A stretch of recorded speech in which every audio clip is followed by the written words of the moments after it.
అపోస్తలుడైన పౌలు కొరింథీయులకు రాసిన మొదటి పత్రిక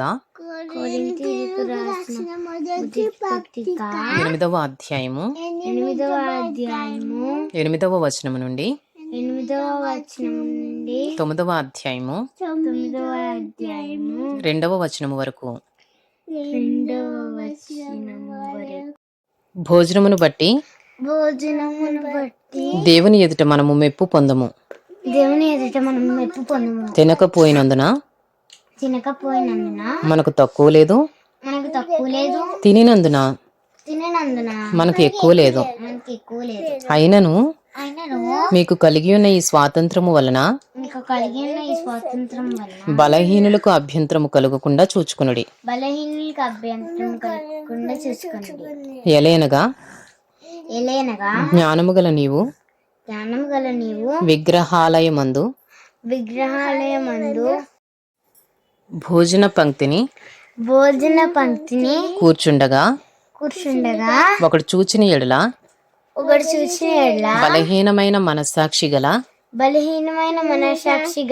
అతడు విగ్రహములకు బలియబడిన పదార్థములను తినుటకు ధైర్యము తెచ్చుకొనును కదా. అందువలన ఎవని కొరకు క్రీస్తు చనిపోయేనో ఆ బలహీనుడైన ఆ నీ సహోదరుడు నీ జ్ఞానమును బట్టి నశించును. ఇలాగు సహోదరులకు విరోధముగా పాపము చేయుట వలనను వారి బలహీనమైన మనస్సాక్షిని నొప్పించుట వలనను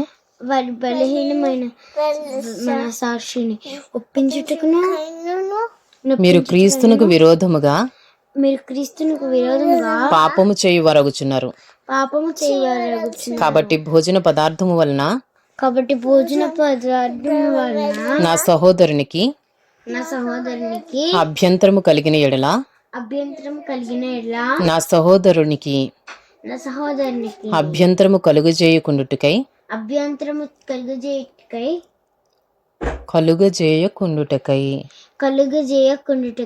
నేనెన్నటికి మాంసము తినను. 9వ అధ్యాయము. నేను స్వతంత్రుడును కానా,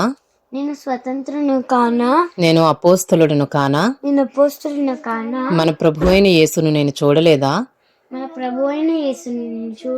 ప్రభువునందు నా పనికి ఫలము మీరు కారా, ఇతరులకు నేను అపోస్తలుడను కాకపోయినను